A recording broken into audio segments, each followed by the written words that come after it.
जब आप ये कहते हैं कि मैं रोज़ उतना पढ़ नहीं पाता हूँ, इसके बुनियादी तौर पर 2-3 रीज़न्स हो सकते हैं। पहली बात तो कोई भी नहीं पढ़ पाता है, मैं भी नहीं पढ़ पाता हूँ उतना। हम लोग प्रिटेंड करते हैं कि हम बहुत पढ़ते हैं। ईमानदारी की बात है कि मैं आज तक कभी भी 1 घंटे से ज़्यादा एक साथ नहीं पढ़ पाया हूँ, और मैंने ठीक-ठाक पढ़ाई की है वैसे, है ना? आप भरोसा कर सकती हैं इस बात पे। एक तो अपने आसपास ऐसे लोगों से बचिए जो बार-बार दबाव बनाए कि मैं तो बहुत पढ़ता हूँ, तू कितना पढ़ती है। आप कितने घंटे का टारगेट लेके चल रहे हैं, एक प्रॉब्लम ये भी हो सकती है।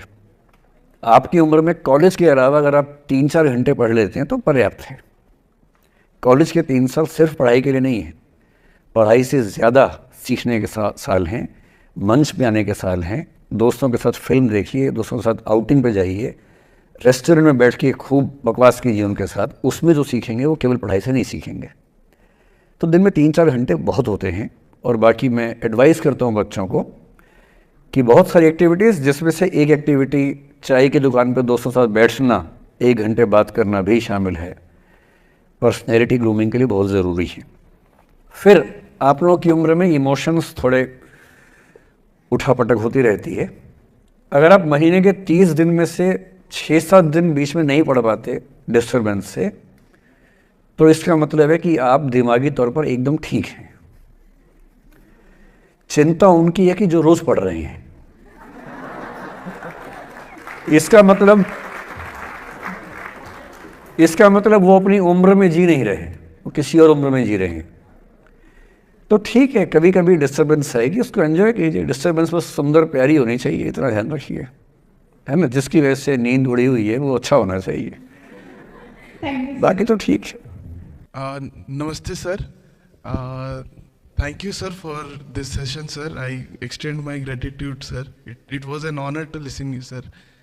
सर मेरा आपसे सवाल होगा कि कई एक आध एग्जाम्पल होंगे सर जहां आपने लेट गो किया होगा, आप अपने जीवन में भी किसी चीज़ में लेट गो किए होंगे, तो कोई एक आध ऐसा एग्जाम्पल आप शेयर करना चाहे जिससे हमें भी प्रेरणा मिले।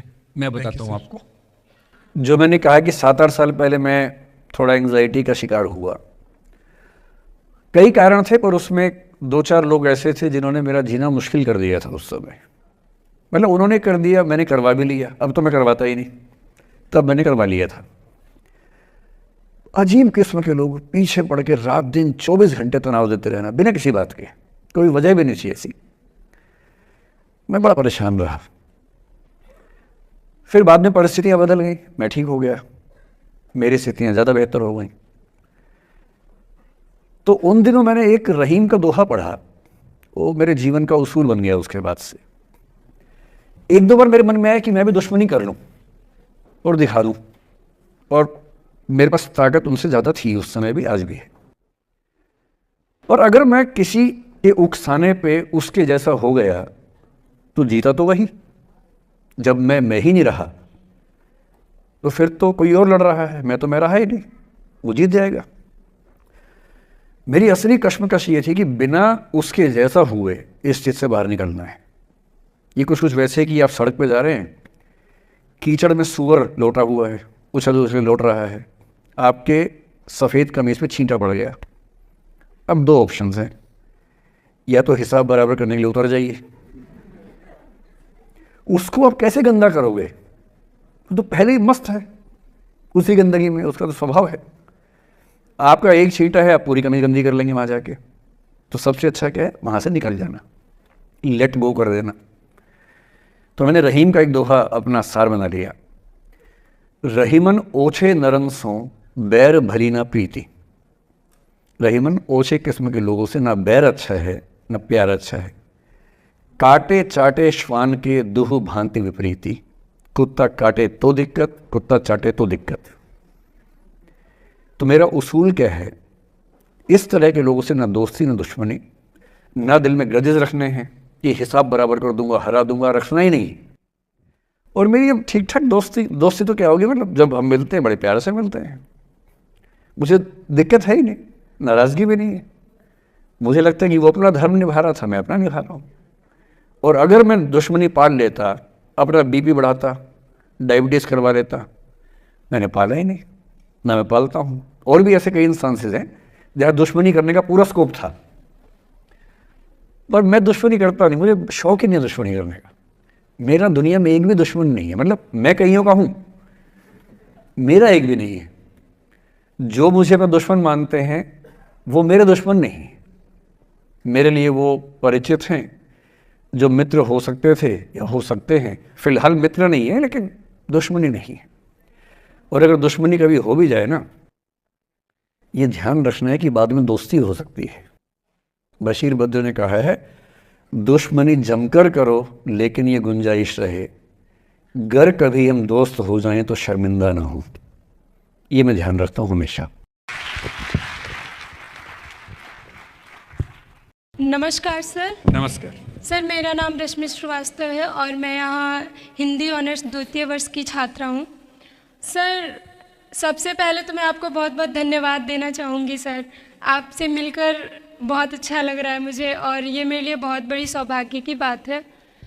सर, मेरा प्रश्न है आपसे कि सर, मेरे साथ ऐसा हुआ कि मैं बचपन से बहुत अच्छी स्टूडेंट रही और सर मेरी ज़िंदगी में ऐसा एक वक्त आया जब मुझे 2 बार असफलता का सामना करना पड़ा और सर तीसरी बार मैं सफल हुई, परंतु सर आज भी वो डर मेरे मन से नहीं जा रहा है। अभी भी मैं उसको फेस नहीं कर पा रही हूँ कि मैं कैसे फेल हो गई।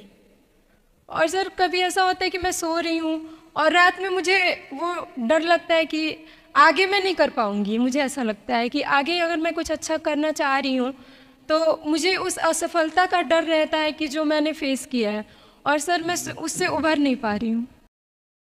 मतलब मेरे ख्याल से ये असफलता आपसे ज़्यादा आपके माहौल की, आपके पेरेंट्स, आपके टीचर्स की है कि उन्होंने आपको, मतलब कुछ बच्चे अपने आप से इतनी उम्मीद पाल लेते हैं कि फेलियर झेल नहीं पाते। आप वैसे बच्चों में हैं।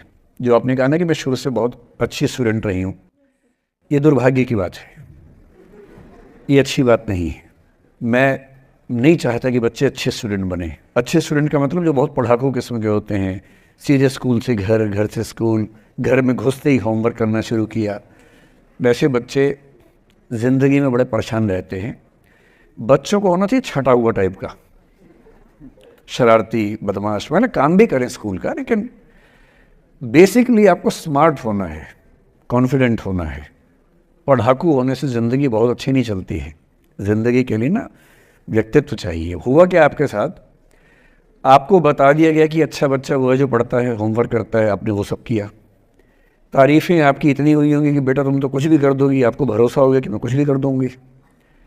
लेकिन ऐसी ऐसी तारीफ़ें हर गांव, हर मोहल्ले में कई बच्चों की हो रही थी।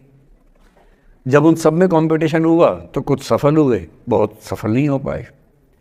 तो जो सफल नहीं हो पाए उनको बहुत बेचैनी हुई। आपका सौभाग्य है कि अब तीसरी बार में सफल हो गई। कई ऐसे लोग हैं जो कभी सफल नहीं हुए ज़िंदगी में, उनको भी तो जीना है।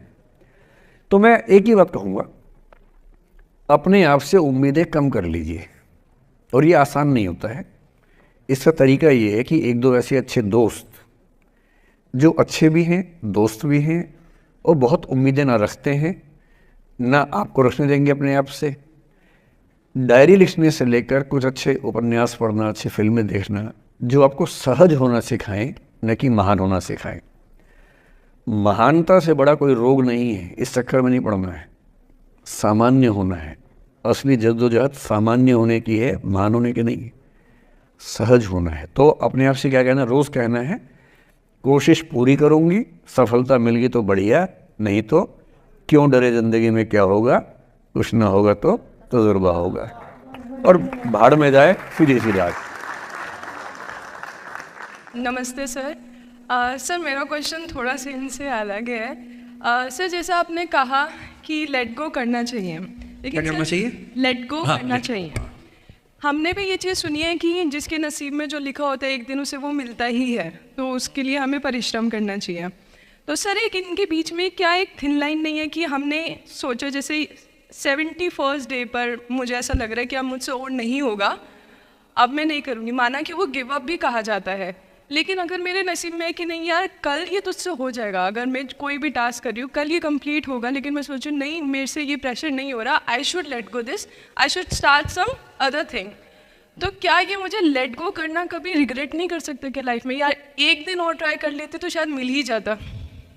देखिए, जो नसीब का मामला है, मेरे ख्याल से आपकी उम्र में नसीब को नहीं मानना चाहिए।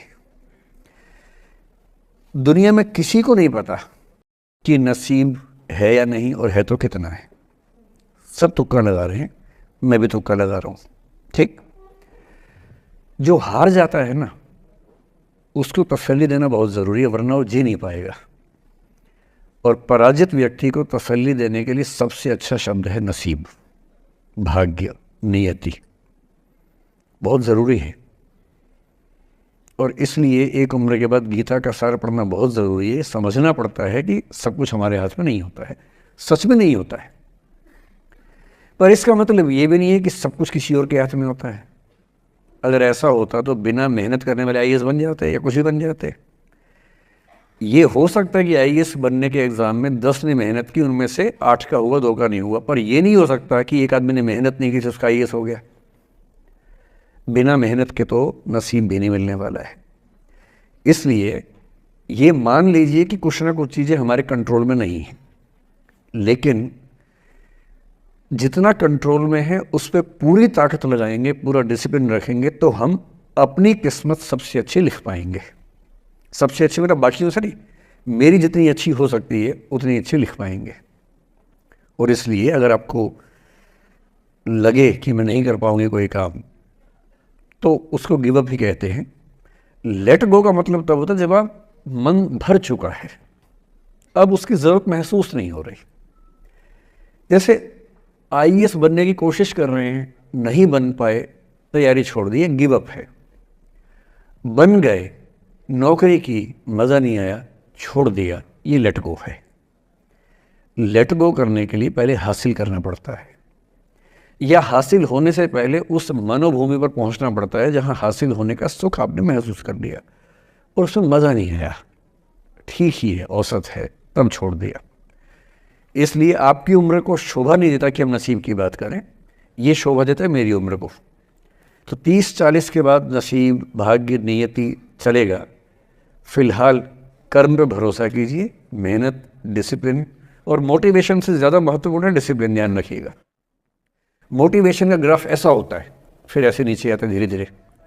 डिसिप्लिन ऐसे रहता है, और डिसिप्लिन वाला व्यक्ति हमेशा मोटिवेशन वाले व्यक्ति से ज़्यादा सफल होगा, ये मान के चलिए। सबसे अच्छा क्या है? Motivation with discipline. तो कोशिश कीजिए कि नसीब पे ना छोड़िए, अपने भरोसे कीजिए। All the best.